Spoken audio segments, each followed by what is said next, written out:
Hello viewers, আসসালামু আলাইকুম। যে যেখান থেকে আমার ভিডিওটি দেখছেন আশা করি সবাই ভালো আছেন, সুস্থ আছেন। আজকে আপনাদের জন্য আমি সবজি পোলাও করে দেখাবো। পোলাওটা অনেক মজা হয়। তো চলেন রেসিপিটা আমি কিভাবে করি আপনাদের স্টেপ বাই স্টেপ দেখাই দেব। তো এখানে আমি কালিজিরা পোলাও চালটা ইউজ করছি, আপনারা বাসমতি চাল দিয়েও করতে পারেন। তো আসলে এই পোলাওটা আমি করব খুব সিম্পলভাবে, সব কিছু ইউজ করব কিন্তু খুব অল্প অল্প করে, একদম সিম্পল।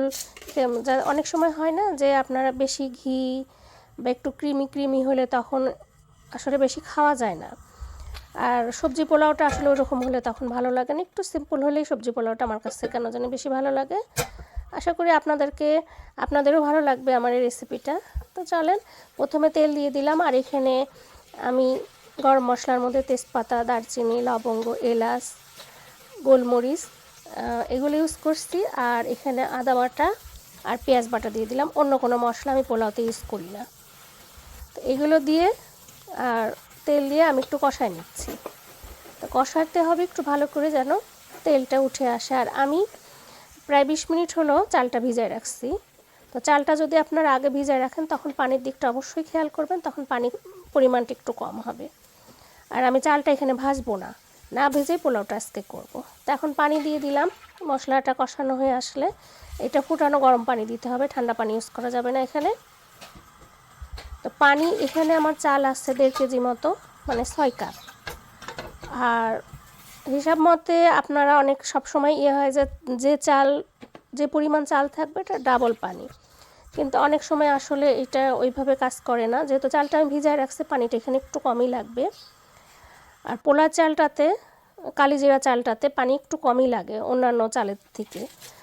তো পানি দিয়ে দেওয়ার পরে আমি এখানে সবজি ইউজ করছি আমি গাজর আর মটরশুঁটি। তো এগুলো, গাজরটা আমি ছোটো ছোটো পিস করে কেটে নিলাম, আর মটরশুঁটিটা দিয়ে দিলাম। মটরশুঁটিটা আমার ফ্রোজেন মটরশুঁটি।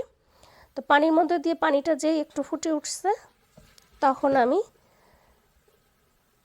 পোলা চালটা দিয়ে দিচ্ছি।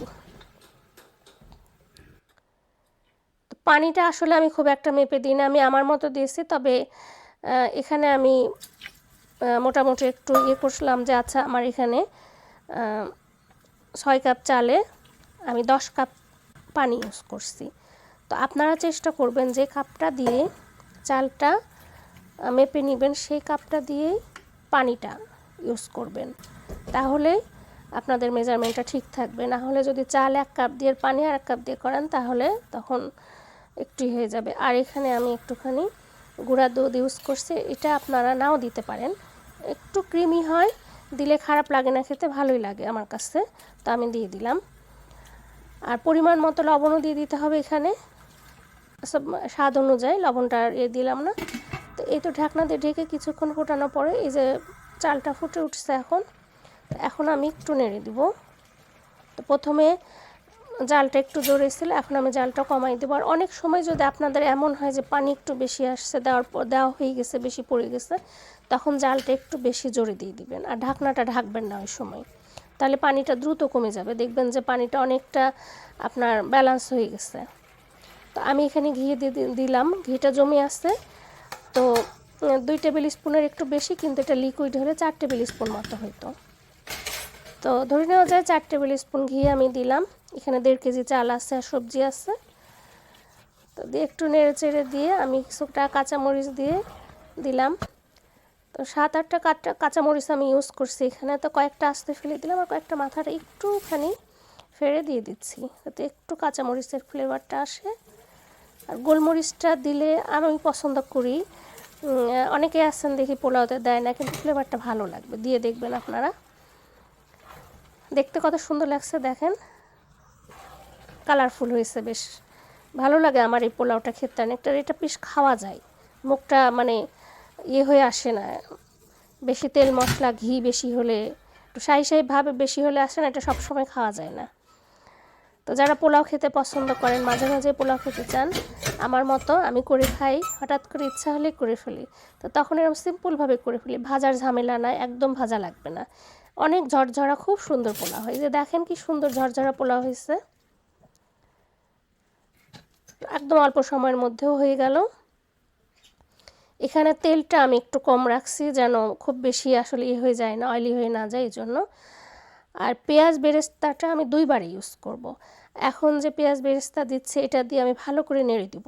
নেড়ে টেড়ে দিয়ে তারপরে আমি আরও 5 মিনিটের জন্য দমে রাখবো। টোটাল আমি এখানে 20 মিনিটের জন্য দমে রাখছি। তো এটা নাড়া হয়ে গেলে আবার ঢেকে দিব। বেরেস্তার ফ্লেভারটা পোলার সাথে সুন্দরভাবে মিশে যায়। আমি খিচুড়ি পোলাওতে সবসময় কাজটা করি। যখন আপনারা সার্ভ করবেন তখন পরে আরেকটু পেঁয়াজ বেরেস্তা দিয়ে সার্ভ করবেন, তাহলে ফ্লেভারটা ভালো লাগে। আর আমি যখন আরেকটা জিনিস বলতে ভুলে গেছি, যখন দমে রাখছি আমার যে পোলাওয়ের যে পাতিলটা এটা আমি একটা তাওয়ার উপরে দিয়ে দিছিলাম। এটা এতটুকুই। তো রেসিপিটা ভালো লাগলে অবশ্যই ফ্যামিলি ফ্রেন্ড বন্ধুদের সাথে শেয়ার করবেন। আমার চ্যানেলটাকে যারা এখনও সাবস্ক্রাইব করেনি তারা সাবস্ক্রাইব করে দিবেন। তো আজকে এই পর্যন্ত, আগামীতে দেখা হবে অন্য নতুন কোনো রেসিপি নিয়ে। সবাই ভালো থাকবেন, সুস্থ থাকবেন। আজকের মতো আল্লাহ হাফেজ।